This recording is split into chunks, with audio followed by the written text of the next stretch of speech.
Hello and welcome everyone. Today's topic is balance and unbalanced force. Balance force और unbalance force के बारे में देखो। सबसे पहले फिगर 9.3 क्या देखा है। एक बॉक्स है, दो तरफ ये डोरिया बंद रखी है, एक एक्स और एक वाई की तरफ। अब ये क्या जानकारी देना चाहते हैं देखो। 9.3 show a wooden block on a horizontal table. एक हॉरिजॉन्टल टेबल है, उसके ऊपर एक लकड़ी का ब्लॉक रखा हुआ है। Two string X and Y are tied to the two opposite faces of the block as shown. जैसा कि दिखाया गया है, उसके ऊपर दोनों तरफ अपोजिट साइड में एक्स और वाई दो डोरिया बांध रखे हैं। If you apply a force by pulling the string X, the block begins to move to the right. तो एक्स इस तरफ है, राइट तरफ। एक्स को अगर एक तरफ से खींचेंगे तो ब्लॉक किस तरफ जाएगा, एक्स की तरफ। Similarly if you pull the string Y, the block moves to the left. और अगर वाई वाली डोरी को खींचेंगे तो ब्लॉक कहाँ जाएगा, वाई की तरफ, लेफ्ट की तरफ। But if the block is pulled from both the side with equal force, जब दोनों तरफ से बराबर फोर्स लगाया जाएगा, the block will not move. अब ऐसा तो नहीं है कि उसके ऊपर फोर्स नहीं लग रहा है, फोर्स तो बराबर लगा रहे हैं दोनों तरफ से। जब बराबर लगाएंगे तो वो कहीं तरफ, किसी भी तरफ नहीं जाएगा।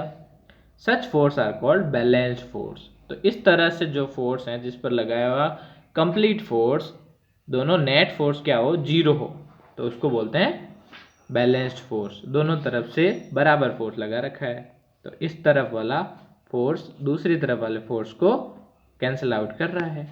ठीक है।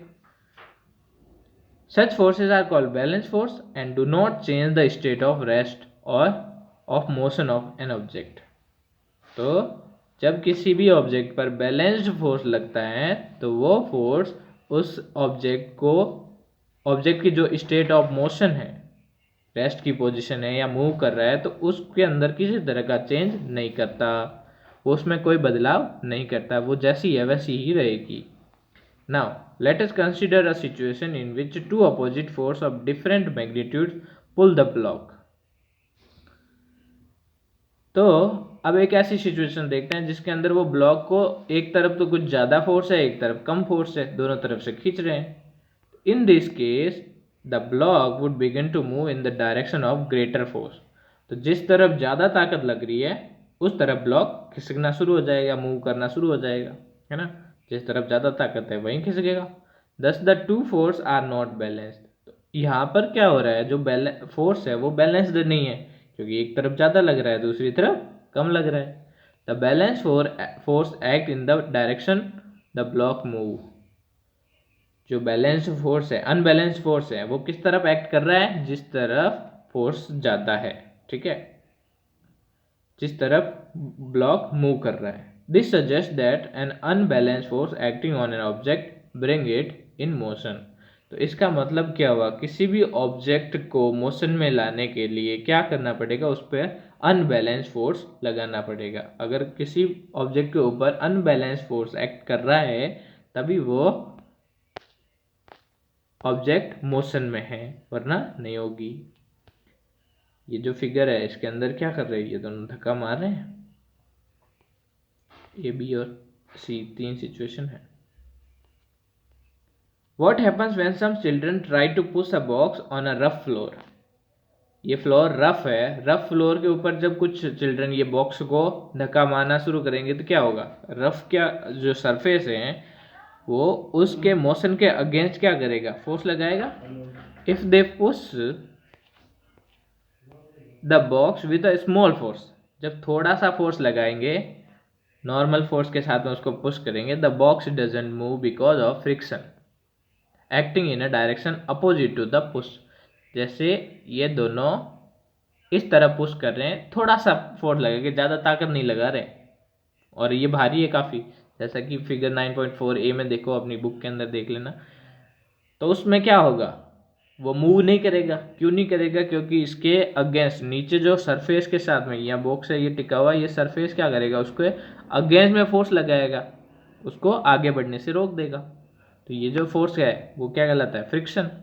This friction force arises between two surface in contact. और ये तब पैदा होता है, फ्रिक्शन कब होता है, जब दो सरफेस आपस में कांटेक्ट में हो, ठीक है। इन this case between the bottom of the box and floors rough surface, और इस केस में क्या है, ऊपर बॉक्स का जो नीचे वाली सबसे नीचे वाले बॉटम है और फ्लोर का सरफेस हो गया, ये दोनों आपस में कांटेक्ट में है। It balance the pushing force and therefore the box doesn't move. तो ये जो फ्रिक्शन का फोर्स है, ये फोर्स दोनों बच्चों के द्वारा लगाए जाने वाले फोर्स को बैलेंस करके रखता है, तो इसलिए बॉक्स मूव नहीं करता है। 9.4 बी की बात करें, उसके अंदर the children push the box harder but the box still doesn't move. कुछ थोड़ा सा ताकत ज़्यादा लगाते हैं लेकिन फिर भी नहीं मूव करता है। This is because the friction force still balance this pushing force. तो अभी भी जो फ्रिक्शन का फोर्स है वो ज़्यादा है, तो इसलिए अभी भी नहीं मूव कर रहा। If the children push the box harder still, कुछ और ताकत के साथ में जब उसको पुश करेंगे, the pushing force become bigger than the friction force. तो जो फ्रिक्शन फोर्स उसके अगेंस्ट लग रहा है, उस फोर्स से ज्यादा फोर्स लगाएंगे, तब क्या करेगा, वो मूव करना शुरू हो जाएगा। This is unbalance force. जब फ्रिक्शन फोर्स से ज्यादा फोर्स होगा तो ये अनबैलेंस फोर्स हो जाएगा, क्योंकि बच्चे ज्यादा फोर्स लगा रहे हैं और सामने से जो फ्रिक्शन का फोर्स है वो कम है। So the box start moving.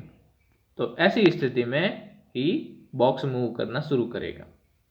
What happens when we ride a bicycle? जब हम साइकिल चलाते हैं तो क्या होता है? When we stop pedaling, the bicycle begins to slow down. जब हम पैडल मारना बंद कर देते हैं तो धीरे धीरे करके साइकिल चलना धीरे हो जाती है, कम हो जाती है उसकी speed. This is again because of the friction force acting opposite to the direction of motion. तो ये भी फ्रिक्शन की वजह से होता है, जो रोड का फ्रिक्शन है और टायर के अगेंस्ट में, उसके मोशन के अगेंस्ट में लगता है। In order to keep the bicycle move, we have to start pedaling again. तो बाइसाइकिल को चलायमान रखने के लिए हमको पैडल मारने पड़ेंगे, फिर से पैडल मारते रहना पड़ेगा। It thus appears that an object maintain its motion under the continuous application of an unbalanced force. तो हमने क्या देखा कि कोई भी ऑब्जेक्ट अपने मोशन को बरकरार रख सकता है जब फोर्स कैसा हो, अनबैलेंस हो। अगर बैलेंस फोर्स होगा तो ऑब्जेक्ट कहीं भी मूव नहीं करेगा। However, it is quite incorrect, लेकिन ये थोड़ा सा गलत है। An object move with a uniform velocity when the force, जो पुशिंग फोर्स या फ्रिक्शनल फोर्स है, acting on the object are balance and there is no net external force on it. जब कोई भी गाड़ी चल रही है एक समान चाल से यूनिफॉर्म मोशन में जा रही है, तो उसकी वेलोसिटी चेंज नहीं होगी जब तक कि उसके ऊपर कोई फोर्स नहीं लगा देते, ठीक है। बैलेंस फोर्स के साथ में चल रही है तो भी उसकी जो स्थिति है वो चेंज नहीं होगी। If an unbalance force is applied on the object, there will be a change either in its speed और in direction of its motion. तो अगर उसके ऊपर कोई अनबैलेंस फोर्स और अप्लाई करते हैं तो उसके बाद में उसकी स्पीड चेंज हो जाती है। Thus, to accelerate the motion of an object, an unbalanced force is required.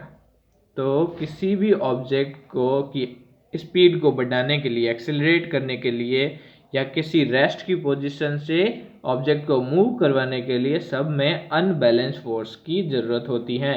Balance force से कोई भी ऑब्जेक्ट मोशन में नहीं आता, या मोशन में है तो उसकी स्पीड चेंज नहीं होती। And the change in speed or in the direction of motion would continue as long as this unbalanced force is applied.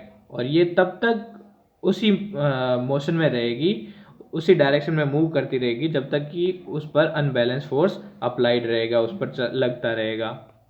However, if this force is removed completely, the object would continue to move with the velocity it has acquired till then. अगर वो force, unbalance force उसके ऊपर से हटा दिया जाएगा तो वो वापस से उसी वेलोसिटी में आ जाएगा जितनी वेलोसिटी से वो मूव कर रहा था पहले, ठीक है। Law of motion next part. Thank you all.